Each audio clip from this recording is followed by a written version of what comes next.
এই জন্য বুদ্ধিমানের কাজ হলো জুমার দিন যখন আসবে বন্ধু, সব কাজ কমপ্লিট করে তুমি মসজিদে চলে যাও, যেন তোমার পিছু টান না থাকে। বলে কেন? আমাদের দোষের কিন্তু বন্ধু শেষ নাই। জুমার দিনে মুসল্লিরা যায় সবার পড়ে এবং বের হয়, ইমাম সাহেব যখন ডানে বামে সালাম ফেরায় মনে হয় যেন বন্ধু বিশ্বযুদ্ধ শুরু হয়ে গেছে, কার আগে কে রে বার হয়ে যাবে। অথচ আমার নবীর আদর্শ নিয়ে আমি আজকে ওয়াজ করছি বন্ধু। Disturb, don't disturb me. তোমরা আমি বললে আওয়াজ দেবে, নয় তো চুপ করে আলোচনা শুনবে, কারণ আজকের সময় অত্যন্ত গুরুত্বপূর্ণ। কারণ আমি যদি 5টা সময় 5 মিনিট সময় পাই একটা হাদিস শোনাতে পারবো। হয়তো বা এই একটা হাদিসে আপনাদের কারো না কারো হৃদয়ে ছুঁয়ে যেতে পারে, আর এটাই আপনার জীবনের জন্য হেদায়েতের জন্য যথেষ্ট হতে পারে। বন্ধু, মুসল্লিরা যায় রে সবার পরে, বের হয়ে আসে সবার আগে, এটা মুসলমানের কখনো চরিত্র হতে পারে না। তাকওয়া সম্পূর্ণ ব্যক্তির আদর্শ কখনো হতে পারে না। হাদিস শরীফ খুলে দেখি বন্ধু, আমার নবী বলেছেন, রে আমার উম্মত, জুমার দিন সাইয়্যিদুল আইয়াম, সব দিনের চাইতে শ্রেষ্ঠ।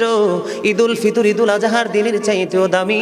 এই জুমার দিনের ফজিলত বরকত নিয়ে আলোচনা করলে বন্ধু রাত একটাই কভার করা যাবে না, এত বরকত এই জুমার দিনের। আমার নবী বলেছে, উম্মতের দল, জুমার দিনে কেউ যদি সবার আগে মসজিদে যায় আর সবার পরে যদি কেউ মসজিদ থেকে বের হয়, আপনি যাবেন সবার আগে, যাওয়ার আগে সুন্দর করে গোসল করবেন, উত্তম জামা, নতুন জামা পরবেন, আতর গোলাপ লাগাবেন। আপনি রাস্তা দিয়ে হেঁটে গেলে মানুষ যেন বলতে পারে যে মসজিদের মুসল্লি হেঁটে যায়। আর 4-5 বন্ধু সুগ্রাণে মুখরিত হয়ে যাবে। এমন ভাবে সবার আগে বন্ধু মসজিদে যাবেন, যাইয়া মসজিদে ঢোকার সময় ডান পাওটা দিয়ে মসজিদে ঢুকবেন, ঢুকে গিয়ে নামাজের শুরুতে বসে যাবেন।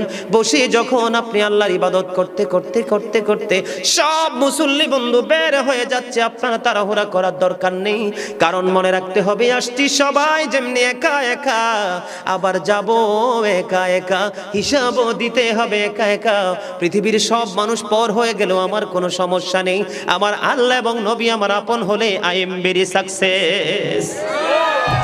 আমার নবী বলেছেন, বন্ধুরে 14 গ্রামের মানুষ বিরক্ত হয়ো না, আমাকে বন্ধু কেউ শত্রু মনে করো না, আমি তোমাদেরকে জাস্ট উপদেশ দিচ্ছি, মানা না মানা তোমাদের ব্যাপার। হেদায়েতের হাত কিন্তু আল্লাহর কুদরতি হাত, আমার কাছে কিছু নেই, আমি শুধু উপদেশ দিব, ইনস্ট্রাকশন দেব। বন্ধু, নবী বলেছেন সবার আগে তোমরা মসজিদে চলে যাবে, বের হবে সবার পরে, যার বাড়ি যত দূর, তোমার যত কদম বেশি লাগবে যাইতে, প্রত্যেকটা কদমের বিনিময় তোমার আমল নামায় 1 বছরের নফল ইবাদতের সওয়াব দেওয়া হবে।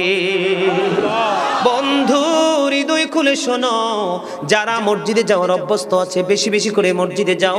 গাড়িতে চড়ে, অটোতে করে, রিক্সাতে করে যাও না, প্রয়োজনে 15 মিনিট আগে হেঁটে হেঁটে মসজিদে আসবে। প্রত্যেকটা কদমে কদমে তোমার গুনাহ ঝরতে থাকবে। মসজিদ থেকে রিটার্ন যখন করবে বাড়ির দিকে, প্রত্যেকটা কদমে কদমে নফল ইবাদতের সওয়াব ঢুকতে থাকবে। জোরে জোরে বন্ধু সুবহানাল্লাহ, আর জোরে সুবহানাল্লাহ। আমি সব সময় বলি বন্ধু, আইসো ভবে যাইতে হবে কবরে, হিসাব নিকাশ দিতে হবে হাসরে। আল্লাহুম্মা সাল্লি আলা মুহাম্মাদ ওয়া আলা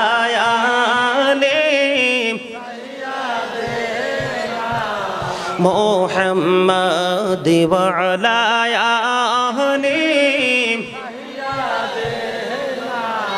মুহাম্মাদ। কারে বাবারি, কারে বাঘর, কারে বাকি, যখনই চলিয়ারে যাবে প্রাণ পাখি।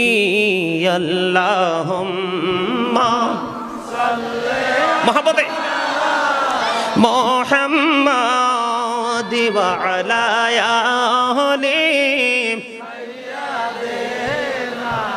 মুহাম্মাদ। জোরে জোরে বলেন আলহামদুলিল্লাহ।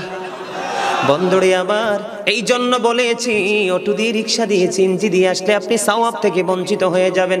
যার বাড়ি যত দূর সে তত বেশি নিয়ামতের অধিকারী হবে। এইগুলো হলো আমার রাসূলের আদর্শ, নবীর শিক্ষা। আজকে সেই শিক্ষা থেকে দৌড়ে এত দূরে চলে গেছি, মনে হয় যেন সুখ ও চিনপুরে চলে গেছে।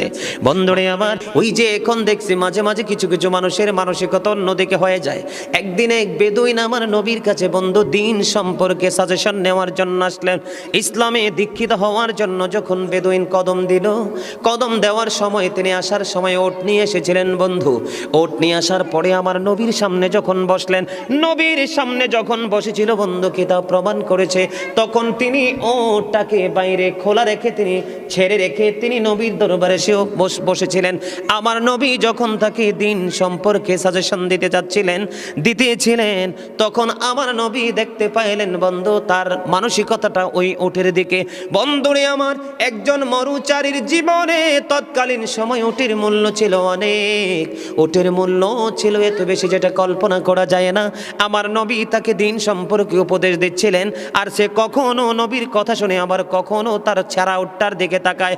এবার আমার নবী একটা ডাক দিয়ে বললেন, তুমি তোমার ওটটাকে বেঁধে আসো।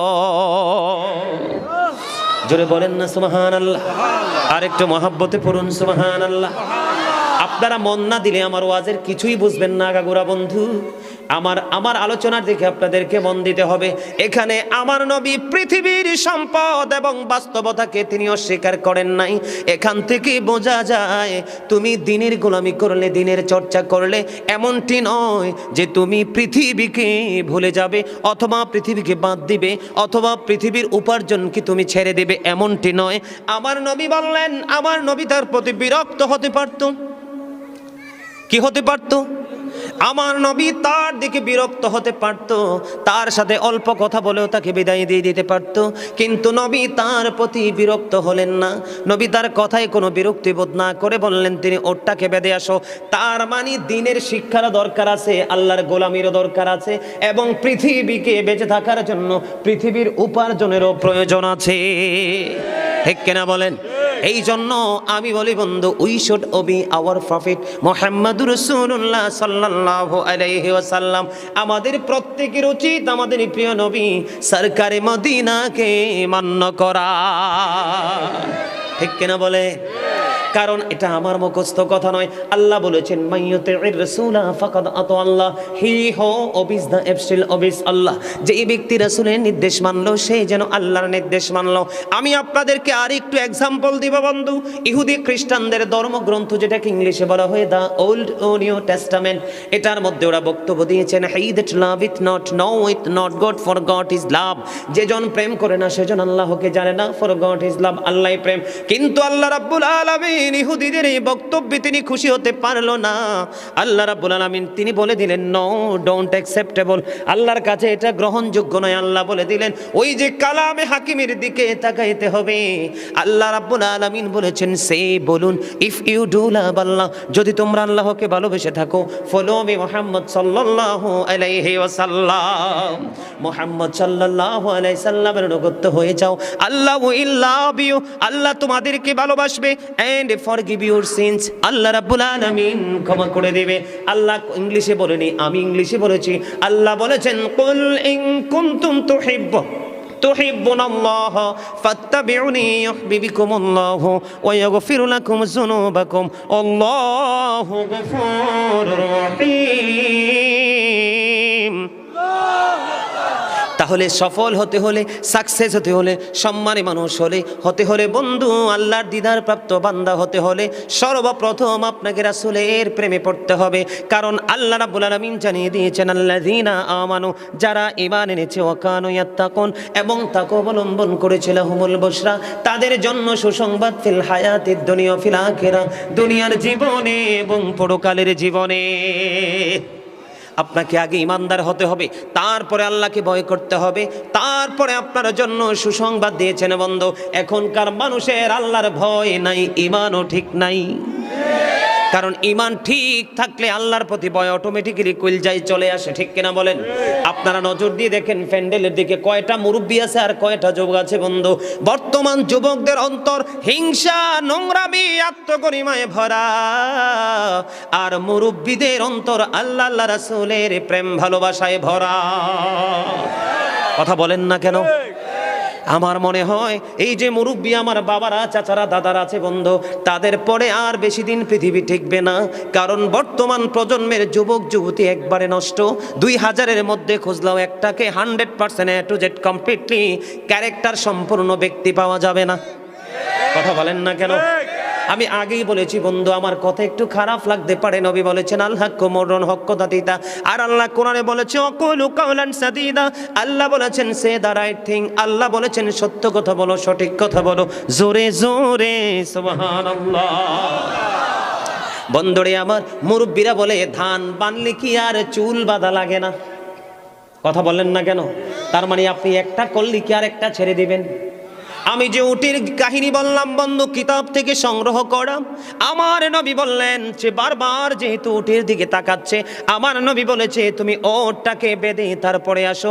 এখান থেকে আমরা বিবেকবান মানুষ যারা, জ্ঞানী যারা, জ্ঞান সম্পূর্ণ ব্যক্তি, এক্সপেরিয়েন্স ম্যান যাদেরকে বলা হয়, তাদের জন্য এখান থেকে অনেক কিছু শেখার আছে। আজকে যারা মাহফিলে বসেও বন্ধু বাড়ির চিন্তা করছেন, দোকানের চিন্তা করছেন, আপনি কি জানেন না আজকে যে এখানে মাহফিল হবে, জান্নাতের বাগান হবে, রহমতের ফেরেশতারা আজকে আপনাদের এই পুরো আঙ্গিনা ঘেরাও করে রেখেছে, একজন একজন করে বন্ধু জান্নাতের বাগানে কদম দিতেছে, আর ফেরেশতারা তাদের নোটবুকে তার নাম উল্লেখ লিপিবদ্ধ করতেছে জোরে জোরে সুবহানাল্লাহ। একটা মুমিন, প্রকৃত মুমিন, ওই যে আমার নবীর কাছে বেদুইন দিন শিক্ষা নিতে আসলেন, তিনি উটটাকে ছেড়েছেন এই জন্য আমার নবী তাকে বললেন ওটটাকে বেঁধে আসো। আমার নবী পৃথিবীকেও ছোট করে দেখেনি, তার দুনিয়ার সম্পদকেও ছোট করে দেখেনি, এবং দিনের শিক্ষা যে নিতে এসেছে এই দিতে গিয়ে আমার নবী তার প্রতি কোনো বিরক্তি বোধ হয়নি।